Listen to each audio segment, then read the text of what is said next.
एक समय की बात है। आचार्य चाणक्य अपने शिष्यों के साथ बैठे वार्तालाप कर रहे थे। तभी उनका एक शिष्य वहां पर आया, जो देखने में काफी उदास लग रहा था।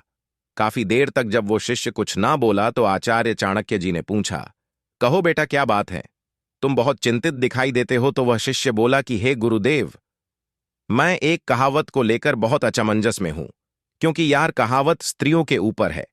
इस पर आचार्य चाणक्य बोले कि देखो बेटा, दुनिया में कहावतें हैं जो स्त्रियों के ऊपर कही गई है, तो तुम एक कहावत को इतना क्यों परेशान हो रहे हो? मैं उदास इसलिए हूं कि मेरी माँ, मेरी बीबी और मेरी बहन भी तो एक स्त्री हैं। इस पर आचार्य चाणक्य बोले, देखो बेटा, दुनिया की सभी स्त्रियां एक जैसी नहीं होती हैं, इसीलिए पहले उस कहावत को मुझे बताओ। तब शिष्य बोला, गुरुजी, मेरी कहावत इस प्रकार है, त्रिया चरित्र जाने नहीं कोई, खसम मारकर सती हुई। तब गुरुजी, यह कहावत कोई ऐसे ही नहीं बनी है, इसके पीछे एक लंबी कहानी है। इस कहावत का अर्थ है कि स्त्री का चरित्र एक अबूझ पहेली है, उसे कोई नहीं जान सकता है। वह जलेबी की तरह जटिल व्यक्तित्व की स्वामिनी है, जो कुल्लटा होते हुए भी सती सावित्री दिखने का प्रयास करती है। वह अपने पति को मारकर सती होने का स्वांग रच लेती है। पर ऐसा चरित्र समस्त स्त्रियों का हो, यह जरूरी नहीं है। कुछ स्त्रियां ही ऐसे चरित्र की मालकिन होती हैं, समस्त नहीं। आओ आज एक कहानी सुनते हैं कि यह कहावत कैसे बनी।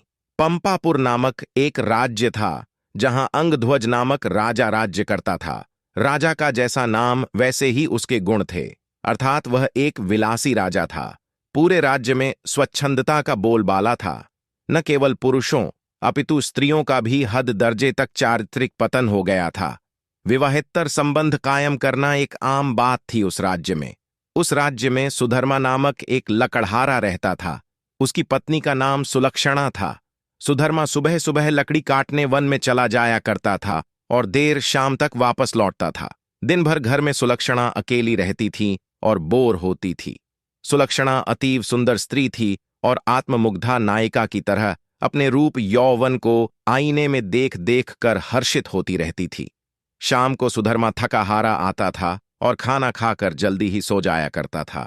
सुलक्षणा घर का काम निपटाकर और सज संवर कर जब तक सेज पर आती थी, तब तक सुधर्मा खर्राटों की दुनिया में सैर करने चला जाता था। बेचारी सुलक्षणा मन मसोस कर सेज पर तड़पती रह जाती थी। उसका अतृप्त यौवन खून के आंसू रोने लगता था। घर गृहस्थी का सारा सामान सुलक्षणा ही लाती थी। एक दिन सेठ कहीं गया हुआ था और उसकी दुकान पर उसका नौजवान पुत्र चिंतामणि बैठा था। वह सुंदर तथा बलिष्ठ था। सुलक्षणा उसकी जवानी पर फिदा हो गई। सेठ के बेटे चिंतामणि ने भी सुलक्षणा जैसी सुंदर और सुडोल स्त्री पहली बार देखी थी, इसलिए वह भी सुलक्षणा की ओर आकर्षित हो गया। दो जवां प्यासे दिल मिल गए तो अब बदन मिलना भी आवश्यक हो गया था। चिंतामणि ने एक मिलन स्थल भी खोज लिया था। सुलक्षणा रोजाना सुधर्मा के सो जाने पर चिंतामणि से मिलने जाने लगी और वह सुबह होने से पहले वापस आ जाती थी। सुलक्षणा और चिंतामणि की रंगरेलियां बेरोकटोक चलने लगीं। एक दिन सुधर्मा जंगल में लकड़ी काटने गया तो उसने देखा कि एक साधु बेहोश पड़ा है। सुधर्मा ने उस साधु पर ठंडे जल के कुछ छींटे मारे तो साधु ने आंखें खोल दीं। सुधर्मा ने साधु को बैठाया और ठंडा जल पिलाया तो उसमें कुछ जान आई। थोड़ी देर बाद उसे खाना भी खिलाया तो उसके बदन में थोड़ी ताजगी आ गई और वह चहलकदमी करने लग गया। सुधर्मा ने उस साधु से आग्रह किया कि कुछ दिन वह उसका आतिथ्य स्वीकार करे। सुधर्मा के आग्रह को साधु महाराज टाल नहीं सके और शाम को वे साधु महाराज सुधर्मा के साथ उसके घर आ गए। साधु को देखकर सुलक्षणा के तन बदन में आग लग गई। उसे लगा कि अब उसकी चोरी पकड़ी जा सकती है, इसलिए वह साधु को घर में नहीं रखने की जिद पर अड़ गई। सुधर्मा ने उसके सामने समर्पण करते हुए कह दिया कि साधु महाराज बस एक दो दिन ही रहेंगे। इस पर सुलक्षणा राजी हो गई।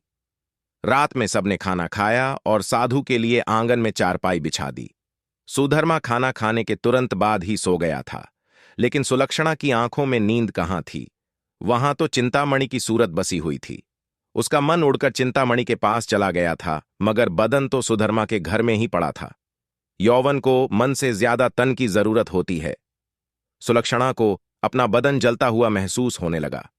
उस आग बुझाने के लिए उसे चिंतामणि के सागर की आवश्यकता थी। सुलक्षणा उठी और उसने देखा कि सुधर्मा खर्राटे ले रहा है।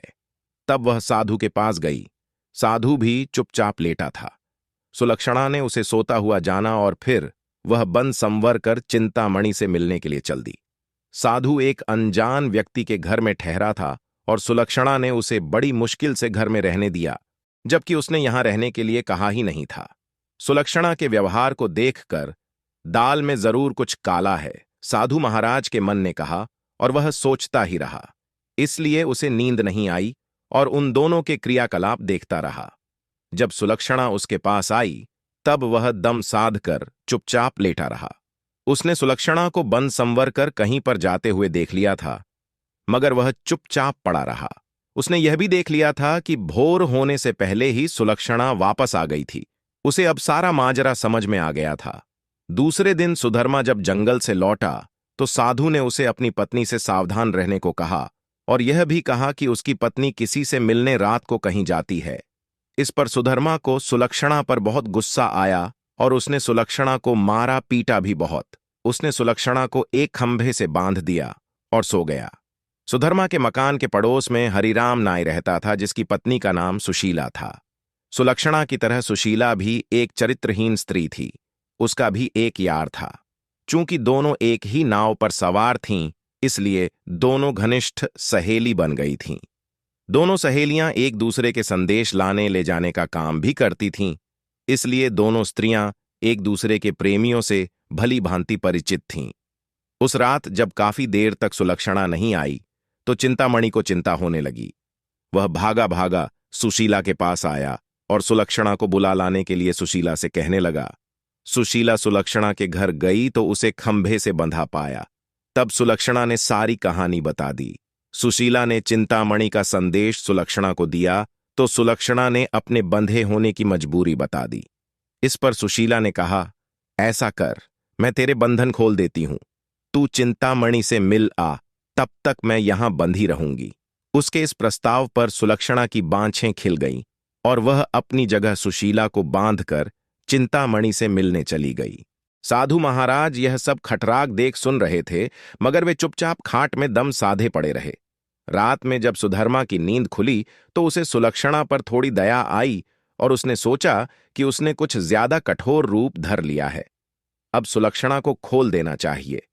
लेकिन मन ने कहा, अगर वह फिर से अपने प्रेमी से मिलने चली गई तो। अब इस सवाल का कोई जवाब नहीं था उसके पास। उसने सोचा कि इस बार यदि सुलक्षणा वचन दे दे कि वह अपने प्रेमी से मिलने नहीं जाएगी, तब वह उसे खोल सकता है। सुधर्मा ने जोर से आवाज लगाई, कलंकिनी, अगर मुझे तू यह आश्वासन दे दे कि तू उससे मिलने नहीं जाएगी तो मैं तेरे बंधन खोल दूंगा। लेकिन वहां पर तो सुलक्षणा नहीं, अपितु सुशीला बंधी हुई थी। सुशीला ने सोचा कि यदि वह कुछ भी बोलेगी तो उसकी आवाज से सुधर्मा को पता चल जाएगा कि वह सुलक्षणा नहीं कोई और है, तो फिर सारा भांडा ही फूट जाएगा। इसलिए वह कुछ नहीं बोली और चुप रही। उसके इस तरह चुप रहने पर सुधर्मा को गुस्सा आ गया और उसने गुस्से में आकर कुल्हाड़ी फेंक कर दे मारी। कुल्हाड़ी सीधी सुशीला की नाक पर जाकर लगी और उसकी नाक कट गई। वह अंदर ही अंदर सारा दर्द सहन कर गई, मगर उसने एक भी कराह नहीं निकलने दी। कुल्हाड़ी फेंककर मारने से सुधर्मा का गुस्सा थोड़ा ठंडा हो गया और वह सो गया। उधर सुलक्षणा आज जल्दी ही वापस आ गई और जल्दी जल्दी सुशीला के बंधन खोल डाले। तब सुशीला ने अपनी कटी हुई नाक दिखाई और सारा वाकया सुना डाला। सुलक्षणा यह देखकर और सुनकर कांप उठी, मगर अब क्या हो सकता है। सुशीला अपने घर को चली गई और सुलक्षणा फिर से उसी खंभे से बंधी खड़ी हो गई। साधु बाबा चारपाई पर पड़े पड़े यह सारा त्रिया चरित्र देख रहे थे। थोड़ी देर बाद जब सुधर्मा की नींद खुली तो उसने अपनी पत्नी सुलक्षणा से फिर कहा, देख, तू अब भी मुझसे सच सच कह दे और मुझे यह वचन दे दे कि तू फिर कभी उससे मिलने नहीं जाएगी तो ठीक रहेगा, नहीं तो जिस प्रकार मैंने तेरी नाक काटी है, अब तेरे दोनों कान भी काट दूंगा। फिर तू नकटी और बूची हो जाएगी, तब तेरा घर से निकलना ही मुश्किल हो जाएगा। इन शब्दों को सुनकर सुलक्षणा के षड्यंत्रकारी दिमाग में एक युक्ति सूझी। उसे पता था कि नाक उसकी नहीं, सुशीला की कटी है और इस बात का पता सुधर्मा को नहीं है। इस नासमझी का फायदा उठाना चाहिए। तब उसने त्रिया चरित्र दिखलाते हुए नाटक करना शुरू कर दिया और जोर जोर से रोना शुरू कर दिया। रोते रोते बोली, तुम मर्द लोग बड़े बेरहम होते हो। अपनी पत्नी पर झूठा इल्जाम लगाकर उसकी नाक काट देते हो। मैं कोई कुल्लटा स्त्री नहीं हूं जैसा कि तुमने मुझ पर आरोप लगाया था। मैं एक पतिव्रता स्त्री हूं और मैं आज तुम्हें यह सिद्ध करके दिखा दूंगी कि मैं कितनी सती, नेक और पतिव्रता हूं। ऐसा कहकर उसने आसमान की ओर देखा और भगवान को संबोधित करते हुए बोली, हे प्रभु, हे माता गौरी, हे समस्त देवी देवताओं, हे दसों दिशाओं, आप सभी मेरी बात ध्यान से सुनो और मेरे साथ न्याय करो। मैं यदि तन मन और वचन से एक पतिव्रता और सती स्त्री हूं, तो मेरे पति ने मुझ पर बदचलन होने का आरोप लगाकर जो मेरी नाक काटी है, वह नाक फिर से जुड़ जाए और एक पतिव्रता स्त्री क्या होती है यह पूरे जग को पता चल जाए। और वह ओम नमो भगवते वासुदेवाय नम का जाप करने लगी। सुधर्मा यह सब देख और सुन रहा था। अभी 3-4 बार ही मंत्र का जाप हुआ था कि सुलक्षणा चीख पड़ी, मेरी नाक जुड़ गई, मेरी नाक पहले जैसी हो गई।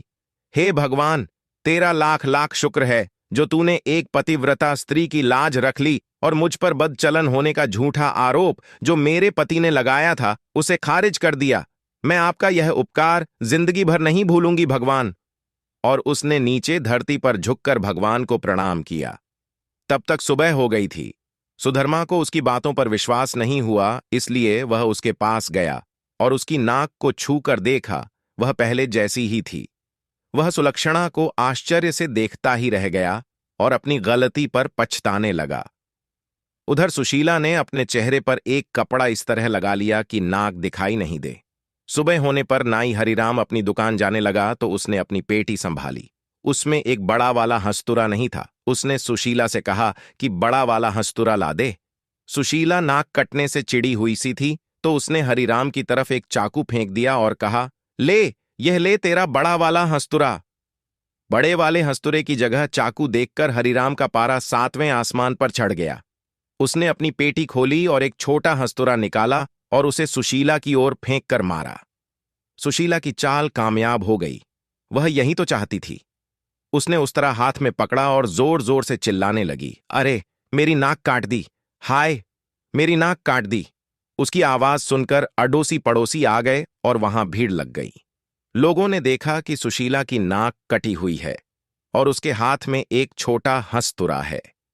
सुशीला कहे जा रही थी कि उसके पति ने उसे बदचलन बताकर बेवजह ही उसकी नाक इस हंसतुरे से काट दी है। लोगों ने सुशीला की बात सही मान ली और हरिराम नाई की खूब धुनाई कर दी। इतनी देर में राजा के सिपाही आ गए और हरिराम नाई को पकड़कर ले गए। राजा की अदालत में मुकदमा चला। सुशीला ने स्वयं को सती सावित्री, पतिव्रता बताते हुए अपने पति पर आरोप लगाया कि उसने उसे बदचलन बताकर उसकी नाक उस तरह से काट ली थी। उस तरह भी था और सुशीला की नाक भी कटी हुई थी। एक पत्नी अपने पति पर मिथ्या आरोप क्यों लगाएगी? राजा ने हरिराम नाई को दोषी मानते हुए उसे मृत्यु दंड सुना दिया। इस मृत्युदंड की चर्चा पूरे राज्य में फैल गई। सुधर्मा के घर में ठहरे हुए साधु महाराज ने भी जब हरिराम नाई को मृत्युदंड की बात सुनी तब वह विचलित हो गया। उसे दोनों स्त्रियों के त्रिया चरित्र का संपूर्ण ज्ञान था, जिसकी चपेट में एक निर्दोष व्यक्ति हरिराम नाई आ रहा था और अपनी जान से हाथ धो रहा था। तब वह राजा के पास गया और संपूर्ण घटनाक्रम राजा को कह सुनाया। राजा ने सुधर्मा और सुलक्षणा को दरबार में बुलवाया और कड़क कर सारी बातें सच सच बताने के लिए कहा। तब सुलक्षणा और सुशीला ने सारी बातें सच सच बता दी और अपने स्वांग को भी बता दिया। अब मामला पूरी तरह से साफ हो चुका था। दोनों स्त्रियों का अपराध सामने आ गया था और हरिराम नाई निर्दोष सिद्ध हो गया था। इस षड्यंत्र के लिए दोनों कुल्लटाओं को भीषण दंड दिया जाना था, लेकिन स्त्री, बालक और साधु को मृत्युदंड नहीं दिया जा सकता है। इस शास्त्रीय विधान के अनुसार दोनों स्त्रियों के नाक कान काटकर उन्हें छोड़ दिया गया। आचार्य चाणक्य की इस कहानी को सुनकर शिष्य को पता चल गया कि स्त्री की चाल को कोई नहीं जान पाएगा